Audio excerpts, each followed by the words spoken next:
Business in the Okanagan matters. This is LawTalk with lawyers Clay Williams and Tanvir Gill from FH&P Lawyers LLP. They talk business and take your questions at podcast@fhplawyers.com. Now, here's Clay Williams. Welcome to another edition of FH&P Lawyers Law Talk. I'm Clay Williams. I'm a partner at FH&P. And hey, my usual cohort, Tanvir Gill, is not here today, but I have a great guest speaker, Colin Flanagan. Hi, Colin. How are you? Hey, Clay. Thanks for having me. I think you're overselling that a bit, though. Well, you know, I don't know what to say. We're doing real estate month, so we're doing blogs, we're doing podcasts, we're doing a bunch of stuff related to real estate this month, and we are continuing that today. Sounds good. Happy to weigh in. What's our topic? Let's talk about contracts today, because let's be honest, when someone's buying a home, it's probably one of the biggest purchases of their life. So getting the contract right is it's pretty important. Well, you know, Tanvir and I did one last week about just kind of the steps that you go through in a person might expect in buying and selling a piece of real estate. And so when you're talking about the contract, are you talking about one of the things we talked about was that you can do it privately or you can do it through a realtor. So what are you talking about? Well, in either way, actually. So if you do it through a realtor, you know, when you're going through those steps, that's when you make the offer. And if the offer gets accepted, that offer then becomes the contract itself. Now, if you're doing it privately, say using a lawyer to help you with forming that contract, the lawyer's going to help draft it for you, and then it'll be sent to the other side as an offer. And once it's accepted, then it becomes a binding contract. And one of the things that we did talk about last week was that realtors and I guess most lawyers, you don't have to do it this way, most lawyers will use the same contract. Yeah, and a lot of this comes from a standard form contract put out through the BC Real Estate Association. Now, that's what the realtors are going to use. Now, when lawyers draft their contracts, there's going to be a lot of similar terms in there because there's a lot of key things from that contract that should still be incorporated. Now, if your lawyer drafts a contract for you, it's going to be a little more customized, though. It might address some things beyond than what you might get in just a standard form template. Well, certainly we'll cross out the part about giving the realtor a commission. Well, you would think so. I mean, unless you're also acting as the realtor, Clay. Well, that's a good point. A good point. So, what are some of the terms then that a purchaser or a seller, I guess, is going to see in a contract that they should be looking for? Well, key thing is you got to get your 3 Ps right. So you need to make sure you've got the right parties to the contract, right? If you're the buyer, you got to make sure it's going to be in your name or whatever name you're going to use to own the property. You need to make sure you get the right seller, which is the owner of the current property. And then, of course, second P is the property itself. Make sure you're buying the right property. And then third one, purchase price, third P, and that is make sure you're paying the right amount. So those 3 Ps need to make sure that they are correct. You know, that's funny that it seems like it would be really easy to make sure you're buying the right property, but I've seen some times when the right property wasn't actually purchased, often in a strata situation. Yeah, and that's why it's so important to make sure that when you're doing this, you're doing it right with professional help. You're getting the searches done in the land title office, making sure it's the right property itself. You know, and that's going to be the start of the contract. Now, there's going to be some other important clauses to have in there as well, too. And the next one is probably talking about conditions, right? Now, conditions are going to be the, quote, subjects that if you're the buyer saying, look, I want to buy this property, but it's subject to me getting approved for financing or subject to me getting home insurance, right? I mean, as we saw this past summer with the fires, you know, getting home insurance is a very important part. Even if you're not getting a mortgage, you definitely want to make sure you're going to be able to get insurance on your property.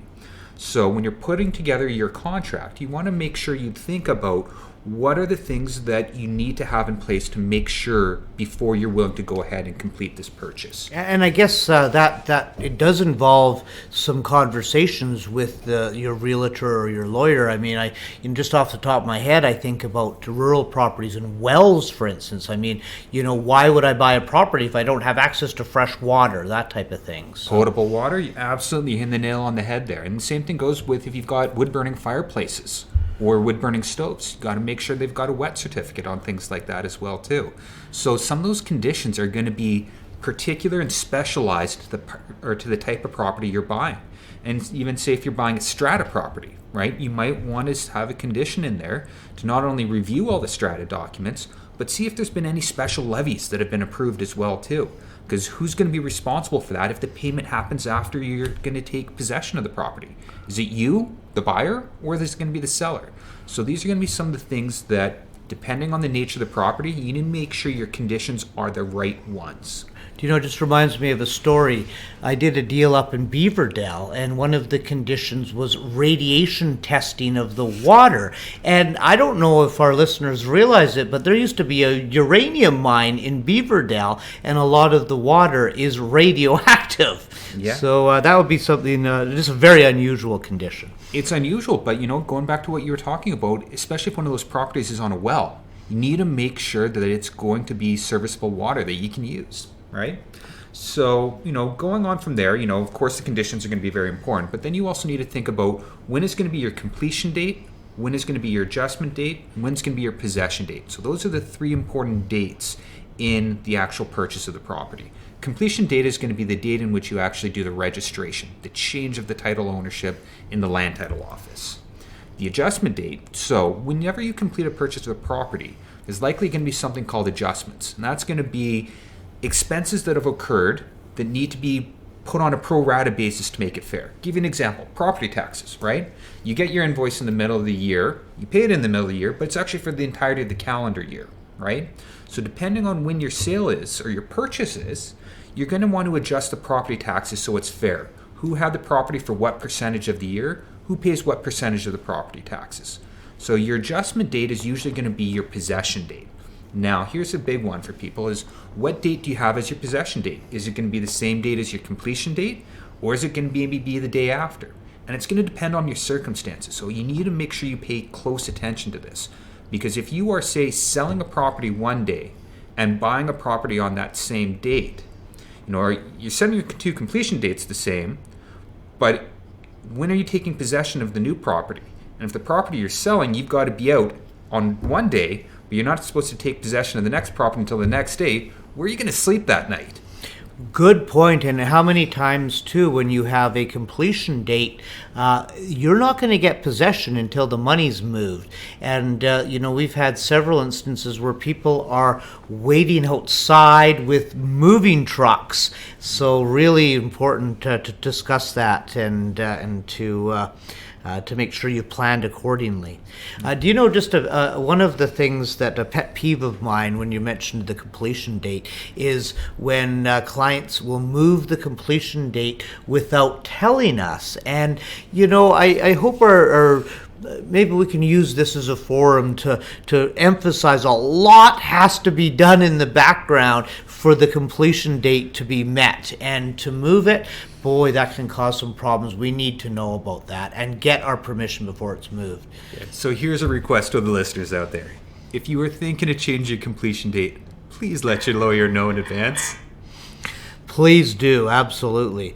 So any other topics that you can think about or any other conditions? Well, tying two pieces together, we talked about one was insurance and one was talking about the dates. And this is going to be an important part to realize. So looking at the standard, real estate contract we're talking about, and even if you use a lawyer to draft one, you're going to have a similar clause on what it's called as a risk clause, and saying when does insurable risk pass from the seller to the buyer. That's usually at 12:01 a.m. Now, here's a little bit of advice for people, though, and that is making sure that you've got extra insurance is better than having not enough insurance. Now, while the insurable risk might pass at 12:01 a.m. on that completion date, if a pipe bursts on the completion date, it's better to have the insurance companies fighting over who has to cover it rather than you as a party having to fight with an insurance company for the other party and saying who pays for the repairs from this water damage. If you are the buyer, it's usually a good idea to have your insurance in the day before the completion date, have it in place. Same thing goes if you're the seller, have it the day after the completion date. I know it seems like you're paying an extra day of insurance, but you know what? If you have that bad luck and have that pipe burst on the completion date, you're going to be happy that you had the extra day of insurance on there. What a good point. And I don't know, there's been many times where a pipe has burst. I mean, it just seems like really bad luck. But you and I have seen that probably a dozen times. Yeah. So a very good point.